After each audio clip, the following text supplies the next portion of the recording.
What's going on, my fellow raw dealers? My name is Nick, and you are watching the Backlash podcast, and I am here at the TaxSlayer Center in Moline, Illinois, which is the host of FunkCon, where we will be having the largest raw deal tournament in the year 2019. So I hope to see you all there. Now back to you, Eric and Scott.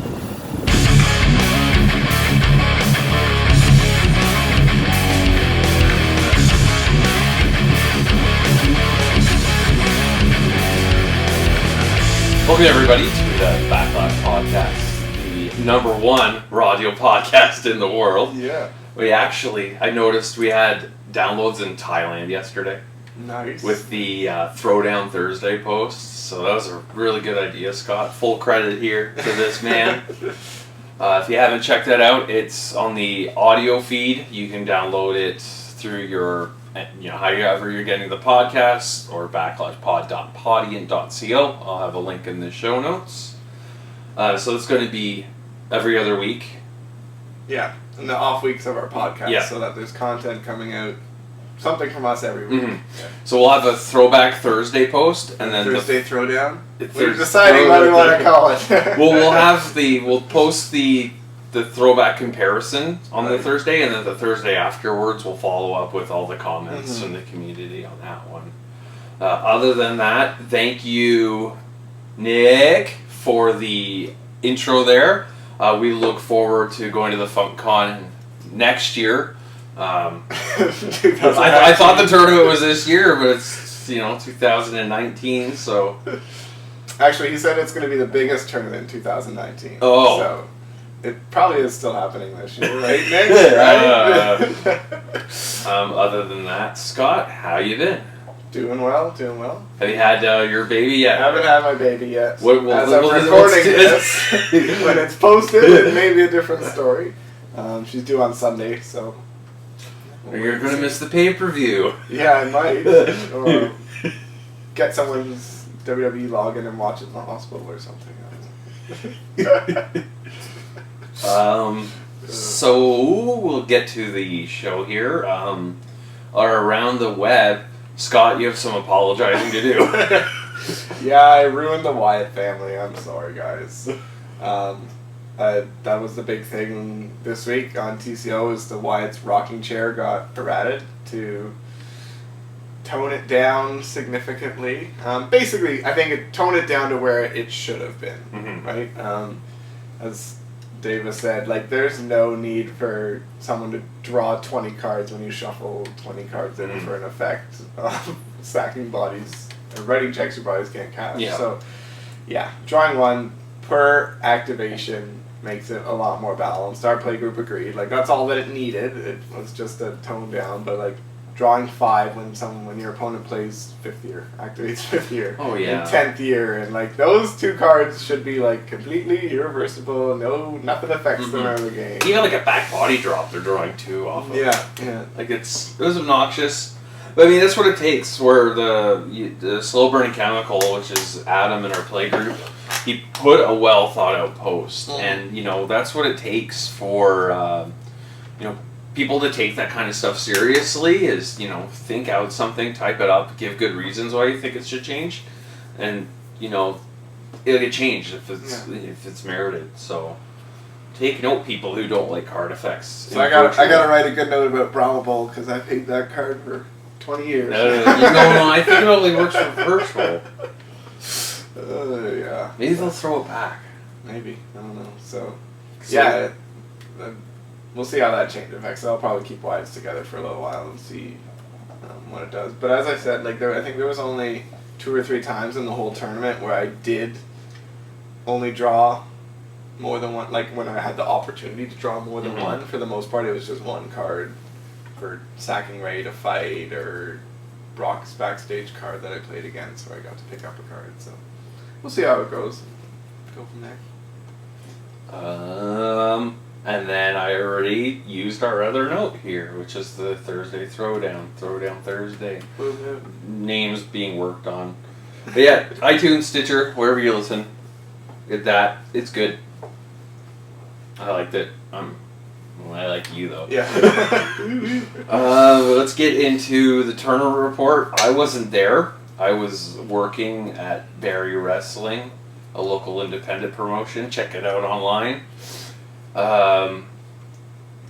So Scott, you want to go over the round robin event that you were in charge of? So there was 6 of us, and we decided to just do round robin. Everyone play each other. Whoever has the best record is the winner. There were 2 4-1s, the Wyatt family and Funaki. Third place British Bulldog went 3-2. Summer Rae went 2-3. Brock Lesnar went 2-3, and Harlem Heat went 0-5. This is a good 5. 5. Gotta get that 5 in there. Well played, Dave. Well played. Actually, the Harlem Heat one, I didn't have a chance to play him because we ran out of time at the end of the day, so we did a coin flip, and I won the coin flip, so I beat him. But it was a fun day. It was pretty good. I guess I'll just go through what I experienced and match by match from what I remember. Yeah, because I actually, the only result I had heard was yours and Cam's record. I don't know any of the results other than some of the show notes here. But yeah. So first round I played Brock Lesnar. Collins had Brock built for a while now. It's one of his favorite wrestlers. But he switched up his pre-match because he used to play all the belts. And get a few of the minor effects, like searching for the chain belt, getting +1 hands higher for the Raw Deal belt. But he completely revamped it, put in backed by Vicky. Yeah, he did it. Yeah, and some other SmackDown cards. So he still started the game with, I think, 15 or 16 cards in his hand with his backstage warm-up routine, and it's nasty. But he has his backstage area card where you can pick up a non-hybrid card from ringside. So every time he did that, I drew a card for rocking chair. So that was kind of gross because probably 50% of the time I drew a reversal for the German suplexes that he was throwing, which are multi and 0 fortitude. So wait, he wasn't throwing. Like, did he get fortitude against you? Not really. He had about 4 to 6 fortitude most game. Okay. I redwalled him. He had a couple volley discs. But it wasn't until probably the third last turn of the game that he got Brock block in his ringside pile, and then he threw that a few times. So I didn't draw off rocking chair because it's superstar specific. And I had 1 F out left, and I think an Armageddon at that point. So wait, rocking chair. What does it pick up when you play? Like, what is it? A non-superstar? A non-superstar specific, yeah. Card effect, or he picks up a card? When you move a non-superstar specific card. Oh. I was going to say, it's like, you've been cheating if he's been drawing off of his backstage area card. Oh, that sucks. Poor Colin. Unless I was cheating, because that's a superstar specific card that picks up. And you know what? I'm going to consult Google. I'll be your intermission show. But, who'd you play next? Who did I play next? I played Adam, the British Bulldog, and this was kind of like a wash for Bulldog. He was just throwing 0 for 8 chain multis, and I had Scotty Worms, Revolutions, F-outs, the whole works, and he couldn't use his ability to recover because I would draw for rocking chair. He didn't want to use Calgary because I would draw for rocking chair. There was some other effect that was in play. I think the Hart Foundation. Oh, the Hart family. Wrestling in the Chamber or something. One of those Legions cards that he didn't want to use as well. So it was an uphill battle for him. He was really mad. He was. It was not a fun experience because I was drawing. Those were effects where I was drawing 2 per turn if he used a Calgary to recover 2 or stuff like that, right? So he's like, not worth it. Drawing 1 is a thing, but drawing 2, not worth it. Have I been cheating? Non-superstar specific card from his ringside pal. So you're fine. It doesn't matter where the effect comes from. Because the effect wasn't played. That's really what the... Imagine, like, getting back Kidney Punch. You draw 5. Yeah. Right? Like, no, not needed. So yeah, I had 2 pretty one-sided matches in Brock and Bulldog. But then I faced Summer Rae, and I kind of cheated against Summer Rae because I had We're Here, and it's been updated since the copy that I have, which is really annoying, to include Superstar Specifics can do their thing against Wyatt's. So he had SummerSlam. I said he couldn't play because it wasn't on We're Here that I had, so I kind of feel bad. But see, that's why they don't allow proxies at Gen Con for text issues like that. it wasn't a proxy. It was a printed card. I know, but that's to interrupt this conversation. Where I mean, how many times have we come across the annual updates where we have older versions of cards? Mm-hmm. Where I think that's kind of. I mean, I don't think it's going to be a problem for us going forward because we're on top of it. We're playing in virtual, but a lot of us printed out cards right when it came out. Took a year off. Mm-hmm. There was some updates. We missed those. But I mean, that could also affect like certain play groups as well. Could not be catching these updates. Yeah. So they're playing with all this, where it's like the old Comic Images cards. It's like, you know, most of the people that are still playing it generally know if a card is wrong by looking at it. So that's a bit of a beef I have with Gen Con not allowing the proxies, where it's not allowing like accessibility, but they have the annual virtual updates. Yeah. I don't know. That's just a thing. Because I mean, you've actually had that problem with the Wyatts before, with the Bash Down the Walls. Yeah. We played that out, and you had an older copy of it. Yeah.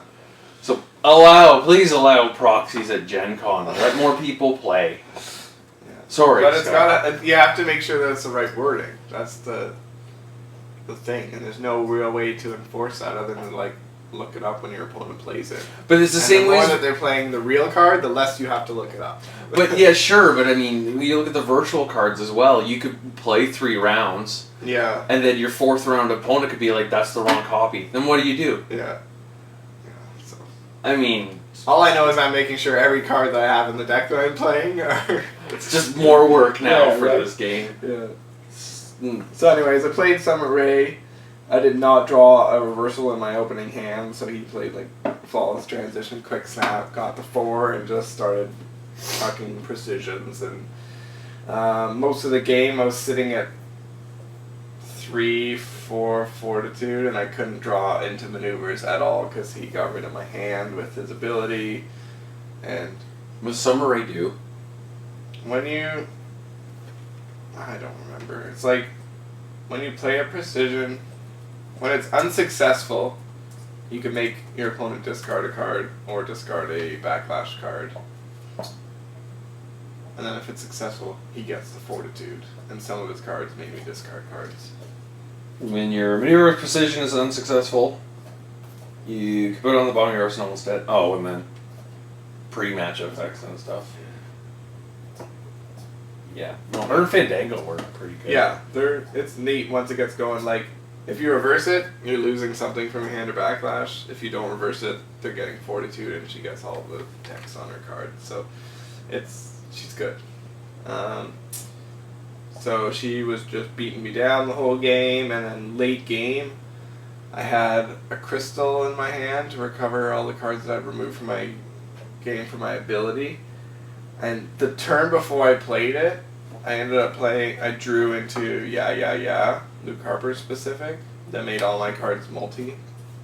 And then I promo 4 and recover 4. So I played that.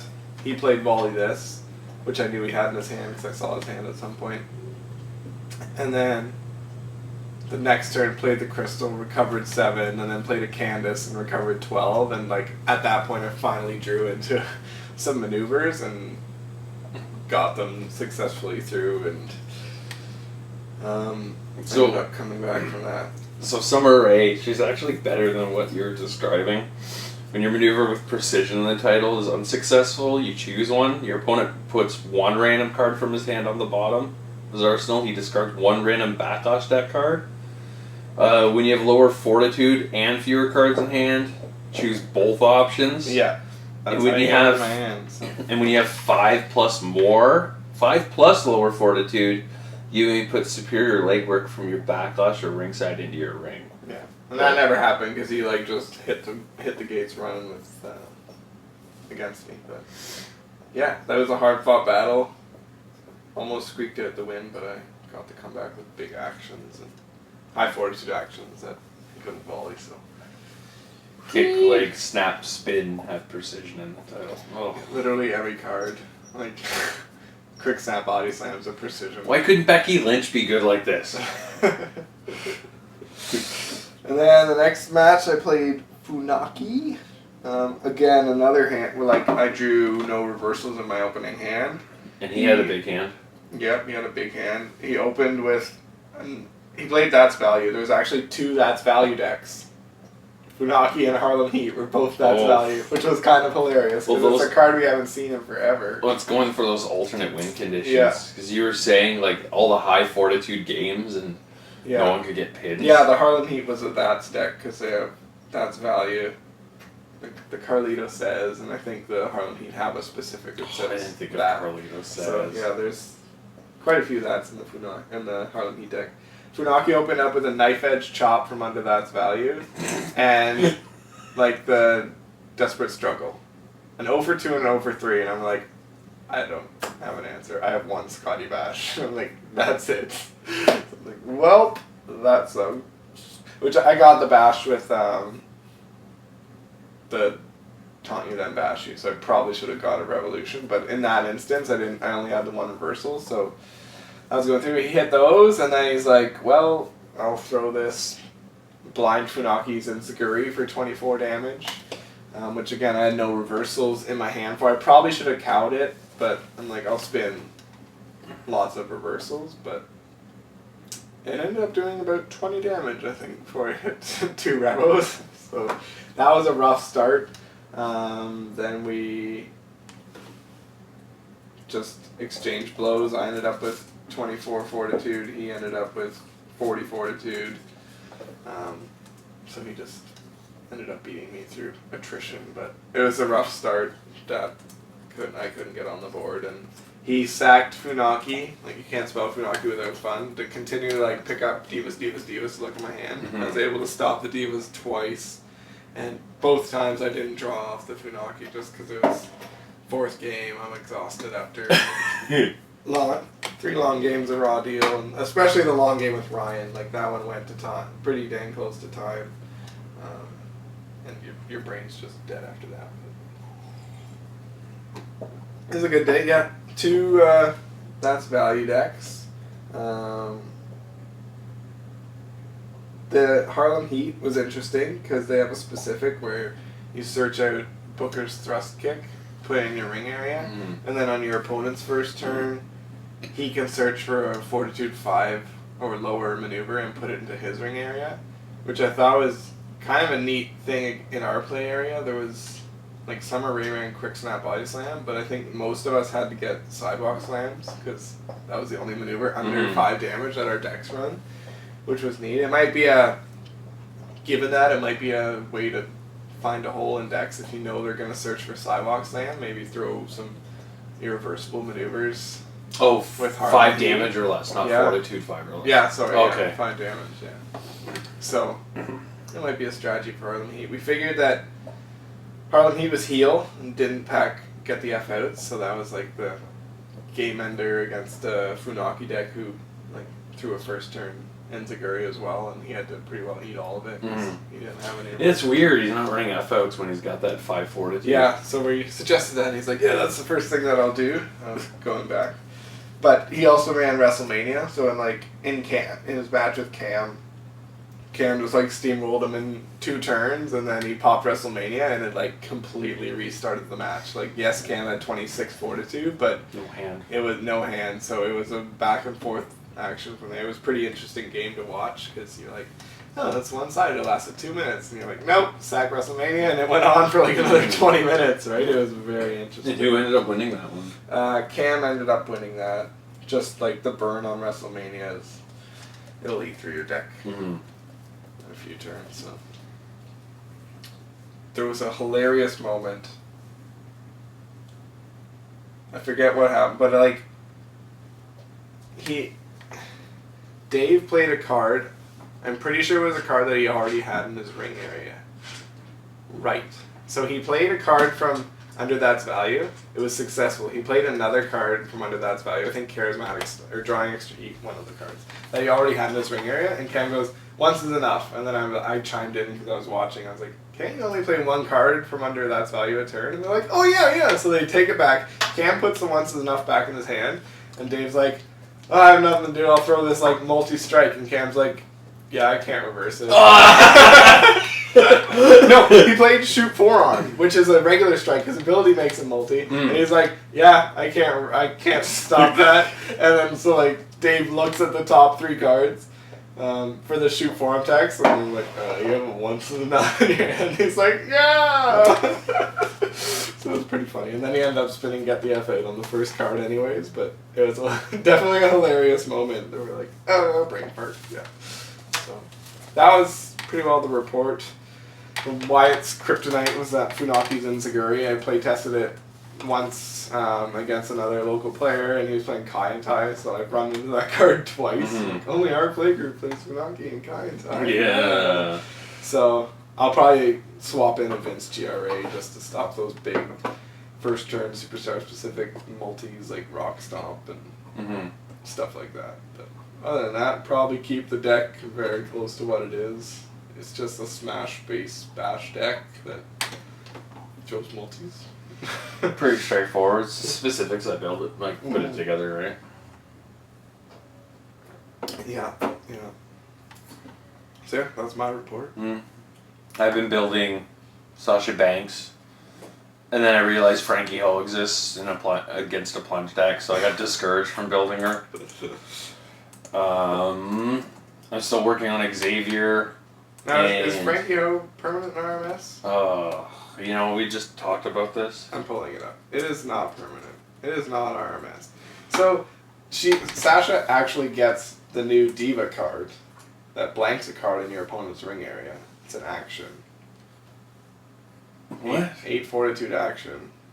Yeah, but then I gotta get that fortitude. The idea is to plunge early on. You know what I need to run? What's that? If your opponent is a female manager or... Cupcake? Not today, Cupcake. Not today, Cupcake. What is that There's card? some old cards. Not today, Cupcake. Can only be played when your opponent has a card titled Bra and Panties or Female Manager in his ring. Choose one event and blank it. In a packet. Just because. I haven't seen a female manager in a while. You know what? The one time it happens. I did see Summer Rae packing Bra and Panties. That blanked my handicap match, which kind of threw off my whole pre-match rate because you lose that one slot. Which, I mean, with Wyatt's it wasn't crippling because you just play one less of the Bash Fortitude cards. But then they can reach exceeds your first Bash Suplex, which is never fun, but that threw me off a bit. Because I'm like, now handicap match takes up a slot and also doesn't give the +1 slot. So I'm like, that's brutal. Yeah, that's what it is against a female deck. That was my bad. I haven't played against female decks in a long time. Pack Bra and Panties. I just want to get rid of Frankie Ho. So if the listeners have any ideas to get rid of Frankie, let me know because I can't think of anything. At least to start the game. Yeah, like that early game, getting rid of it. Like, sure, I can turn up the heat waist lock. Yeah. Or Restful. No, Restful doesn't do anything. Yeah, and you can't sack Frankie to remove Frankie, unfortunately. We put this card into ringside to reverse any ace from a non-unique card and end your opponent's turn. What about managed by Paul Heyman? Yeah, that would probably work. This is exciting talk. Non-Backlash deck card. Yeah. I don't know. Listeners, chime in! Yeah. There's a picture of Paul Heyman here with The Undertaker when he was in the Dangerous Alliance. Oh, those are some memories. It's a long time ago. And I've been working on Stardust. I really just need to play a game with him and see how his ability works throughout the game because I have no idea. But I've started thinking like what would be a good high fortitude move that would benefit from fortitude reduction. I thought of everything in the kitchen sink because if you can lower that fortitude with his ability, you can throw what's the face one, not handcuffed. Kitchen sink. Armed and dangerous. Armed and dangerous, 0 for 2. And like kendo sticks. You need 3 fortitude and you can start, if they have a high enough fortitude maneuver that they pick with their sensibility. But I really have no idea, like, it's all dependent on the opponent, really, what direction Stardust takes. So it's a little bit of a tricky build.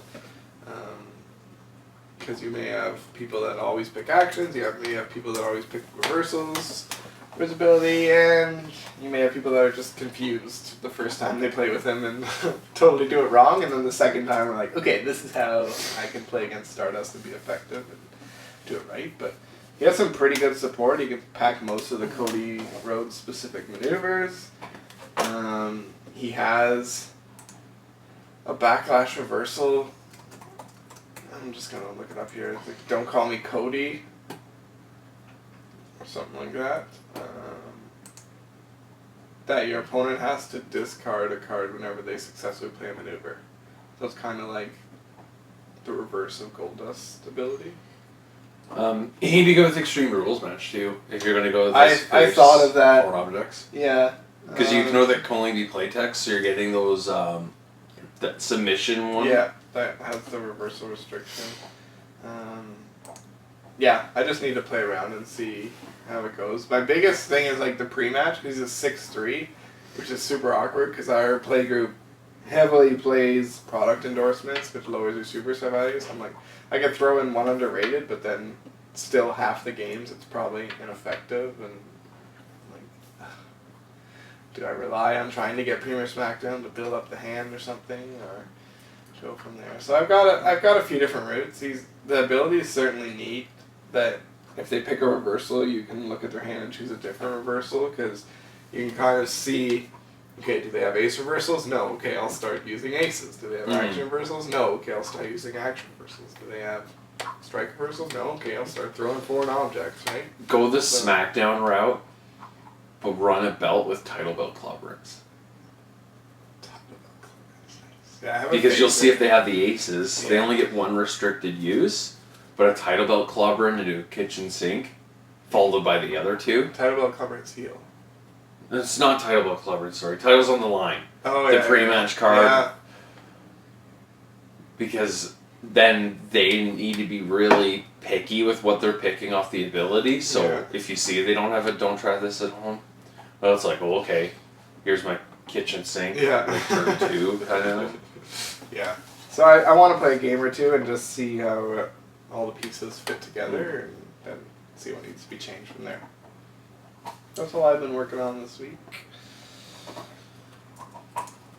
Card comparisons. Next segment of the show. Oh, let me do this one. I haven't talked much. Yeah, I talked a little. So, the theme here is cards that reverse irreversible cards. Cannot be reversed. So, Sidewalk Slam, I don't have it in front of me, but it's an 0 for 3 grapple throwback. You can just toss it as a maneuver. Which happens a lot in our playgroup. Surprise. And it's successful a lot in our playgroup.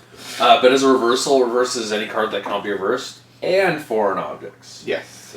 Our next one's Backhand Slap. It's a throwback. It's a strike reversal hybrid. When you're not the Godfather, cannot be packed when packing Sidewalk Slam, but it's unique. As a maneuver, you drop the 2 cards and your opponent puts 1 card from his hand on the bottom of his arsenal. Reverses any card that cannot be reversed, or when you are the Godfather, reverse any non-unique action. So it doesn't reverse irreversibles when you're the Godfather. No? No, because it says or. Or when you are the Godfather, reverse a non-unique action. Okay. It's like, don't talk back to me. Yeah. And then the third one here is, I've got one thing to say about that. It's 1 fortitude, unique. You can't pack Sidewalk Slam with it.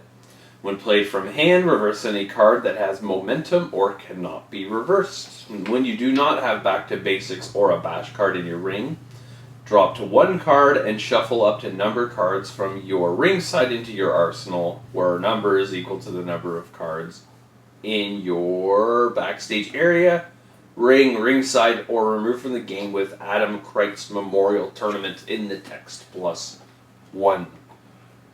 Have you ever played those two? I've played backhand slap because I find my sidewalk slams are 2 or 1, and we've talked about the backhand slap before.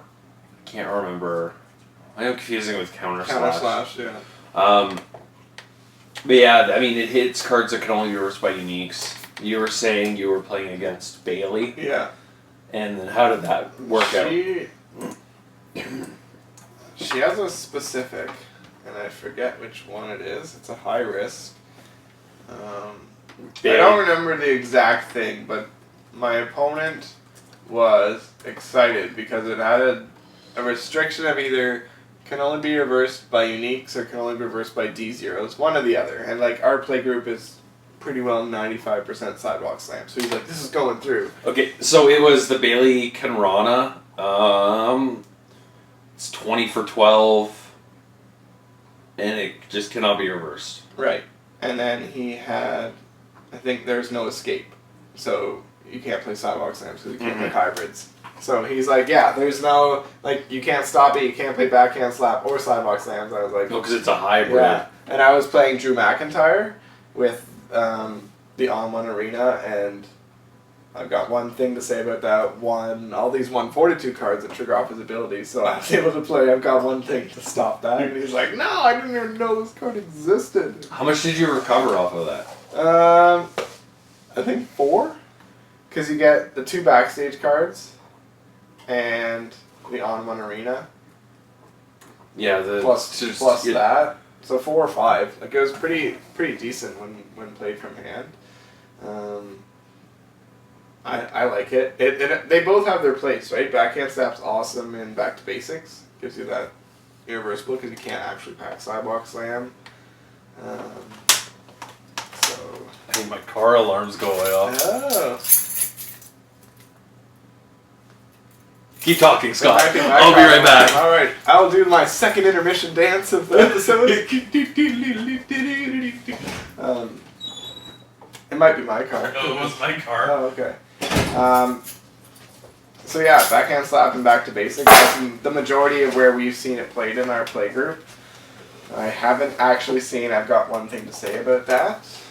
But I think that's more California meta. We'll see. No, but like I'm not a Back to Basics player, and I didn't even realize that's a Back to Basics card. Yeah.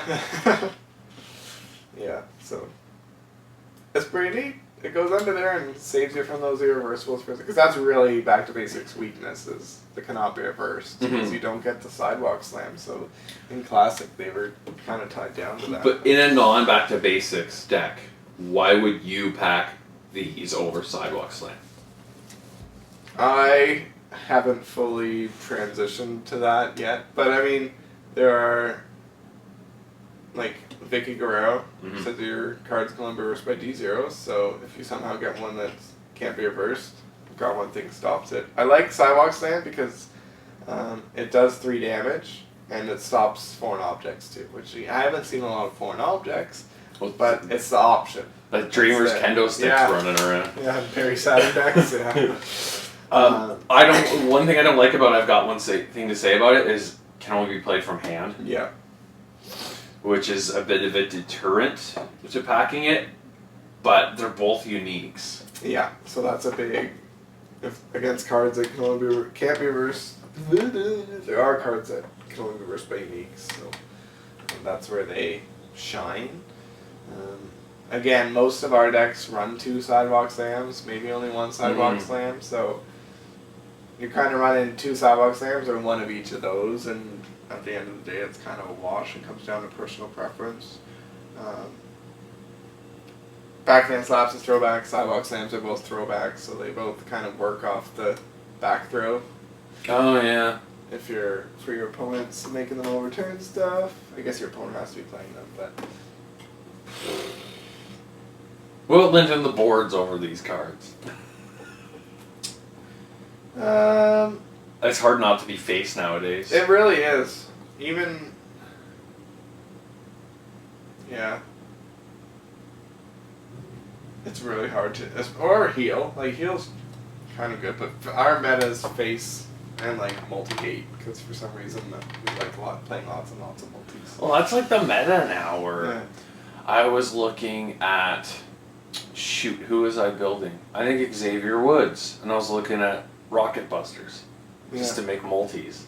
Yeah, but we were talking about how like just playing a super kick is more likely to go through in our play group. Yeah. Like you play commish to look at someone's hand. They've got Foley's, they've got douchebag, they've got once is enough, get the F out. It's like none of that stops the super kick. Revos, but there's less elbows. Right? Yeah. Where I saw, I forget where it was. I think on one of the Discord channels. Where people are like, you should pack more elbows because of the cruiserweight style action to stop those high risk and the flawless Japanese arm drags. transitions. Like those, a lot of people open up the game with those. That's again a coin flip depending on what your deck wants to do. Like, do you want to ensure that your opponent doesn't get fortitude as long as possible? If you do, then yes, you want to run more elbows. But like that's a costly. You'd have to pitch 4 cards if they're flawless transitioning with the. But they're only getting one of those. 2 elbows, right? So. But I mean, when you're starting with 13 cards, is 6 card loss really that big of a deal? Yeah. So it depends on the deck and the strategy, and that's the joyous thing about Raw Deal. Everything's a little bit different, and comes down to play style and deck type, really, to see what you like. Yeah. Yeah. So that'll probably wrap us up for episode 12. I think we were talking about it a bit, but for the next show, do you want to have a guest on? I'll make it happen. Yeah. All right, so episode 13, we're going to have Taz! someone on. Taz. 13. Oh, yeah, I'm sure Taz would love to be Come on, he's got his own You know, podcast. he He knows probably- what he's doing. You know, he's probably a lot easier to get a hold of than Xavier Woods. Yeah. Edit that part out if we want him as a guest. He's hard to get a hold of. I tried numerous ways for the 10th episode. He's a busy guy. Yeah. He was on a bunch of video game shows last week on like a morning. I have a hard enough time working like my regular job and doing video editing and then preparing for this. I don't know how he's got the time. Yeah. He was just more self-motivated than me. I actually saw a Facebook video about The Rock came out with an app alarm clock. And that's how you do it. You get up early in the morning, you get all your stuff out of the way, and then you hit the ground running for the rest of the day. And I have to download this alarm clock. I watched a video and I was like, I'm doing that tonight. But he like sings a song, and there's one point where he just goes beep, beep, beep in his voice, and there's no snooze buttons. So That was about to say it's a snooze button. It's hilarious. I hit the snooze button like 7 times this morning. And I'm like, I need to shower, and Scott's going to be here soon. That was the only motivator to get out I've of bed. never hit the snooze button in my life, so. Oh, it's my favorite button. I've always been a morning person, so that's how you do it. Get up in the morning and go. That's how you get lots of things done in a day. There's our tangent of the episode. That is a Topher grade. Yeah. Other than that, Scott, congratulations. If this is out. Yeah. By the time baby's out. Yeah. And I guess you better build your decks quick this weekend because you're not going to have much time after that. Yeah, that you'll have to train your son. Not train your son. Teach. I've been around a dog too much. Teach your son how to build decks, and then he can work on that. Yeah. He's slowly getting there, coming in the office, and hey, can I help you build cards? I'm like, okay, sure. Hold this one. Okay. How's he with Supercar? He's good. He's good. He loves picking my prizes when I win matches. So. He knows John Cena, Sin Cara. Who else does he know on there? The cast of the Scooby-Doo He knows movies. Kane. Yeah, all the guys in Scooby-Doo and the Flintstones wrestling episode. Yeah. I forgot about that. SmackDown and Bedrock or whatever. There's a Jetsons one where like Big Show's the bad guy. Yeah, so he's getting into wrestling slowly but surely. Okay, I think we're done. Alrighty, have a great week, everyone. Keep on raw dealing. Till next time.